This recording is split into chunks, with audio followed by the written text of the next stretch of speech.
మీరు ఒక యుద్ధం చేస్తున్నారు, ట్విట్టర్లో యుద్ధం చేస్తున్నారు. మీరు యుద్ధం చేశాను. ఓరి బాబోయ్, పొద్దున ఈ దరిద్ర ఫేస్ చూశాను. అయిపోయిందండి, అయిపోయింది ఆ యుద్ధం. ఆ యుద్ధంలో నేనే గెలిచాను. ట్విట్టర్ చూడండి, అయిందో లేదో కంటిన్యూ అవుతుంది, మీకు తెలుస్తుంది. మీరు మామూలు వాళ్ళు కాదండి బాబోయ్. ట్విట్టర్కి ఒక లాంగ్వేజ్ ఉంటుంది సార్, అక్కడే మాట్లాడుకుందాం. ఇక్కడ నీకు ఎన్నిసార్లు చెప్పాలరా? హరీష్ గారి ఫాలోవర్స్ కంటే కూడా ఆయన బ్లాక్ చేసిన మెంబర్సే ఎక్కువ అంటారు. ఇలాంటి హారిబుల్ న్యూస్ సడన్ గా చెప్పొద్దు మేడం. సోషల్ మీడియా హేట్ గానీ, సోషల్ మీడియా ట్రోలింగ్ కానీ ఎందుకంత సీరియస్ గా తీసుకుంటారు? ఏది నోటుకొస్తే అది మాట్లాడక నేను సీరియస్ గా తీసుకుంటే సోషల్ మీడియాలో యాక్టివ్గా ఎందుకుంటాను?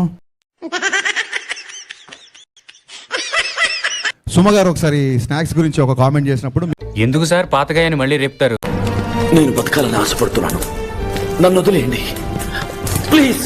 సార్ వినండి, శ్మశానంలో చెప్పారా? పాడరెడినా? పూర్తిగా వినండి. ఎందుకు అలా అరుస్తున్నావు? ఊరుకొక్క కలిసిందా? పూర్తిగా వినండి. సుమ గారు స్నాక్స్ గురించి కామెంట్ చేసినప్పుడు మీరు హట్ అయ్యారు. Radha 550 steel TMT. మీడియా వాళ్ళని స్నాక్స్ భోజనాల్లో తింటున్నారు అన్నారు చూసారా? అదొకటి అనకుండా ఉంటే చాలా బాగుండేది అని నేను అనుకుంటున్నాను. ఓకే, సెకండ్ అండి. మీరు స్నాక్స్ లాగే తిన్నారు, ఓకేనా? నేను తిన్నప్పుడు కూడా ఎవరైనా అట్లా మాట్లాడితే నేను హట్ అవుతా. ఎందుకు పుడతారో కూడా తెలియదండి మనుషులు. కొంతమంది బేసిక్ సెన్స్ ఉండదు మనుషుల దగ్గర. స్నాక్స్ లా తినే బదులు భోజనాలు చేసినప్పుడు మీరు హట్ అయ్యారు. మీడియా వాళ్ళని స్నాక్స్ భోజనాల్లో తింటున్నారు అన్నారు చూసారా? వాడితో సారీ ఏదో చెప్పించారు సార్, కొంచెం సీరియస్ గా ఉంటారా? ఒక ఆడపిల్లతో సారీ చెప్పించారు. ఏంట్రా ఇలా మారిపోయావేంట్రా నువ్వు?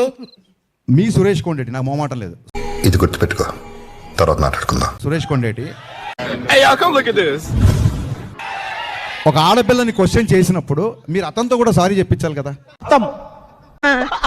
ఏం పాయింట్ పెట్టావన్నా, సూపర్. ఒక ఆడపిల్ల అన్నప్పుడు సారీ చెప్పించారు, ఆడపిల్లని అన్నప్పుడు కూడా సారీ చెప్పించాలి కదా సురేష్ కొండేటితో మీరు.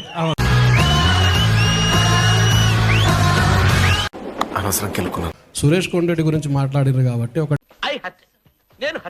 హరీష్ శంకర్ అనే వ్యక్తి ఎందుకు కాంట్రవర్సీ అవుతున్నాడు? ఎవరండి మీరే? హరీష్ శంకర్ అనే వ్యక్తి ఎందుకు కాంట్రవర్సీ అవుతున్నాడు?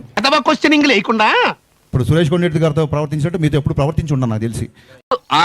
మాకు తెలియదు మరి. నువ్వు ఎక్కడైతే నిజాయితీ ఉంటుందో అక్కడ వాల్యూమ్ ఎక్కువ ఉంటుందండి, ఆ గొంతుకు వాల్యూమ్ ఎక్కువ ఉంటుంది.